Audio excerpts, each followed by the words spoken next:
मैं बहुत स्पष्ट शब्दों में कहना चाहता हूं, जिन्होंने ये हमला किया है, उन आतंकियों को और इस हमले की साजिश रचने वालों को उनकी कल्पना से भी बड़ी सजा मिलेगी।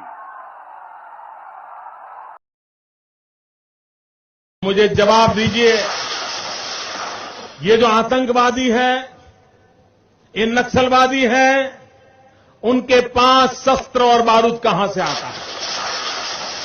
वो तो विदेश की धरती से आता है और सीमाएं संपूर्ण रूप से आपके कब्जे में है। सीमा सुरक्षा बल आपके कब्जे में है। मैंने उनको दूसरा सवाल पूछा। हमने कहा आतंकवादियों के पास धन आता है, हवाले से आता है, पूरा मनी ट्रांजैक्शन का कारोबार भारत सरकार के कब्जे में है, आरबीआई के अंडर में है, बैंकों के माध्यम से होता है। क्या प्रधानमंत्री आप इतनी निगरानी नहीं रख सकते कि ये जो धन विदेश से आकर के आतंकवादियों के पास जाता है आपके हाथ में है, आप उसको क्यों नहीं रोकते हैं? मैंने तीसरा सवाल उनको पूछा कि विदेशों से घुसपैठिए आते हैं, घुसपैठिए आतंकवादियों के रूप में आते हैं, आतंकवादी घटनाएं करते हैं, भाग जाते हैं। प्रधानमंत्री जी आप मुझे बताइए, सीमाएं आपके हाथ में है, कोस्टल सिक्योरिटी आपके हाथ में है, बीएसएफ सेना सब आपके हाथ में है, नेवी आपके हाथ में है, ये विदेश से घुसपैठिए कैसे घुस जाते हैं? मैंने चौथा सवाल पूछा, सारा कम्युनिकेशन भारत सरकार के अंडर में है। कोई भी अगर टेलीफोन पे बात करता है, ईमेल भेजता है, कोई भी कम्युनिकेशन करता है, भारत सरकार उसको इंटरप्ट कर सकती है।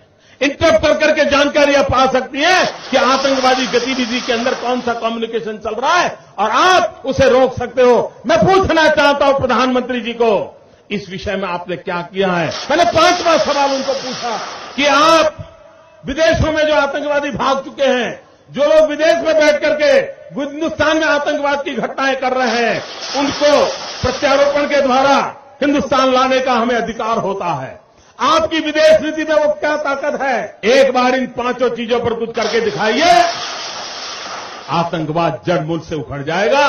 राज्यों के अधिकार हथिया करके राजनीति के करने के खेल छोड़ दीजिए। भाइयों बहनों, दिल्ली की सल्तनत के पास मेरे इन सवालों के जवाब नहीं है। दिल्ली की सरकार में वो सीना नहीं है, 46 इंच का सीना लगता है दोस्तों, सब